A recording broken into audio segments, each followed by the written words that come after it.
The most powerful man in Florence stared up at the statue and told Michelangelo the nose was wrong. Michelangelo said nothing.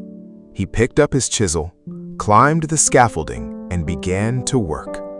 Marble dust fell like snow. The sound of chiseling filled the room. 2 minutes later, Michelangelo climbed back down. "Better?" he asked. The man stared, nodded slowly. "Perfect. Now it is perfect."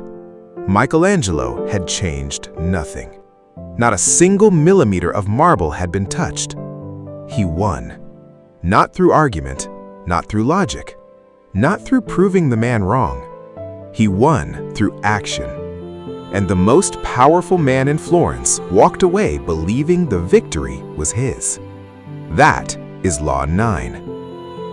Every day, someone smarter than you loses. Not because their argument was weak, not because their logic was flawed, not because the evidence wasn't there. They lose because they argued. And here is what Robert Greene understood that takes most people an entire lifetime to learn. The moment you defend yourself, you have already surrendered something invisible but essential. Because the person who argues is always reacting, and the person who reacts has handed control to whoever provoked them. But the person who responds only through action, through demonstration, through results, through undeniable proof, that person cannot be argued with, cannot be dismissed, cannot be made to look small. You cannot debate what already exists in front of you. Law 9 says this: win through your actions, never through argument. Greene doesn't say avoid conflict. He doesn't say stay silent. He says demonstrate, show.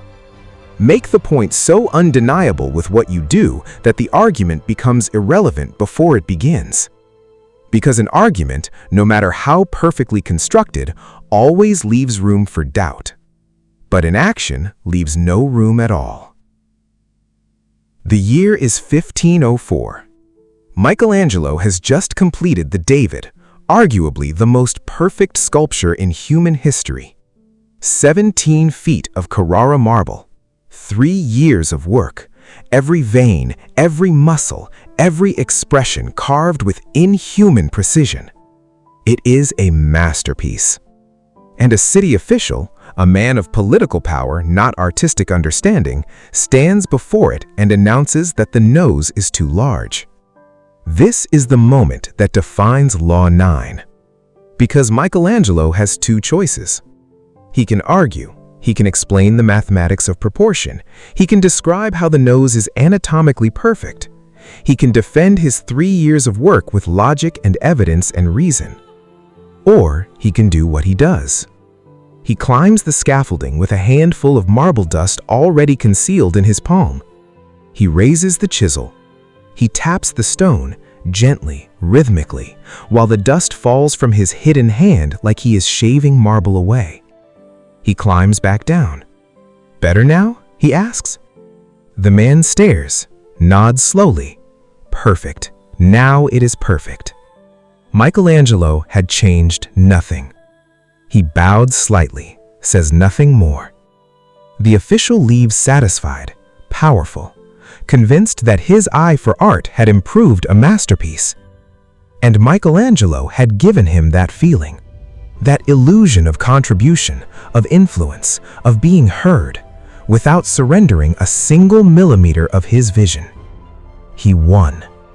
Not by proving the man wrong, by making the man feel right. That is the genius hidden inside Law 9. It is not just about winning through action. It is about understanding that the ego of the person you are dealing with is always the real battlefield, and the fastest way to win is to never make that ego feel defeated. Here is the psychology that sits beneath the surface of this law. When you argue with someone, even when you are right, you activate something ancient and irrational inside their mind. Psychologists call it the backfire effect. When a person's belief is directly challenged with evidence, the brain doesn't rationally update its position. It digs in. It fights back. The belief becomes stronger, not weaker, in direct proportion to how hard you push against it. This is not stupidity. This is biology. The brain experiences a direct challenge to its beliefs the same way it experiences a physical threat.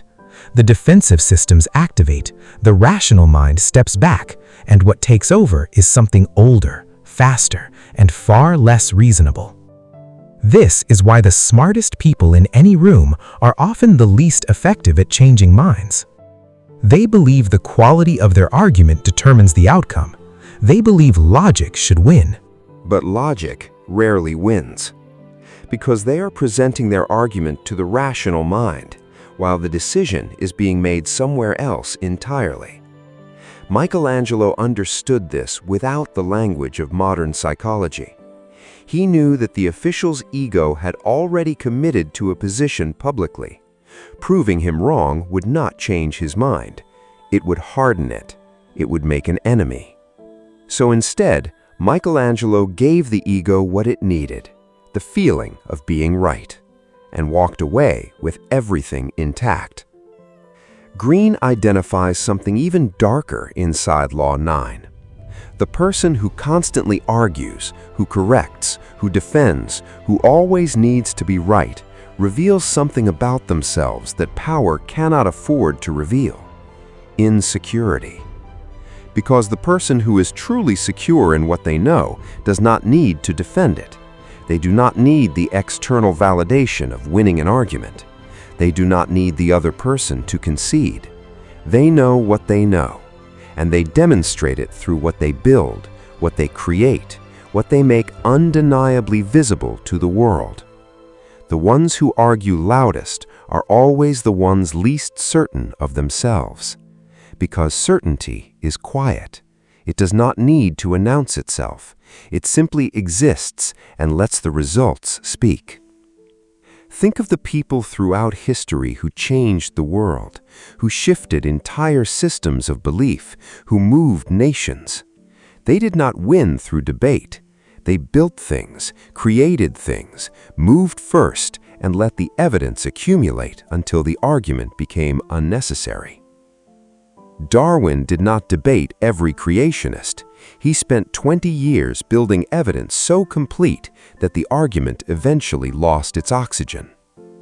Gandhi did not argue with the British Empire. He marched, he refused, he made the cost of opposition visible through action until the argument had nowhere left to go. The action always outlasts the argument. Because arguments exist in time, they begin, they escalate, they end, and they leave a residue of resentment in whoever lost. But reality exists in reality, and reality cannot be debated away. Here is what this law costs you when you ignore it. Every time you argue to defend yourself, you signal that you need the other person's validation to feel secure. Every time you correct someone publicly, you make an enemy who may have been an ally. Every time you win an argument, you lose something more valuable than the point. You lose the relationship, the goodwill, the future cooperation of someone who now carries the quiet wound of having been made to feel wrong. Pyrrhus of Epirus won every battle against Rome and destroyed his own army doing it. There is a victory that costs more than defeat. Winning an argument is almost always that kind of victory. Here is what Law 9 is really asking you to become: the kind of person who no longer needs to be understood in the moment, because they are building something that will be understood eventually. The kind of person who absorbs criticism without reaction, not because they are weak, but because they are secure enough to let results answer what words never could. The kind of person who, like Michelangelo, climbs back up the scaffolding not to change the work, but to change the perception, to give the ego what it needs to feel satisfied while preserving the integrity of the vision completely. This is the most sophisticated form of power in Law 9. not the refusal to argue, the ability to make someone feel heard without ever surrendering what matters. That requires a level of emotional control that most people never develop, because most people need to be right more than they need to win, and those two things are almost never the same. Let the work speak. Let the results silence the room. Let the critics argue while you build something they cannot ignore. Michelangelo climbed back down from that scaffolding.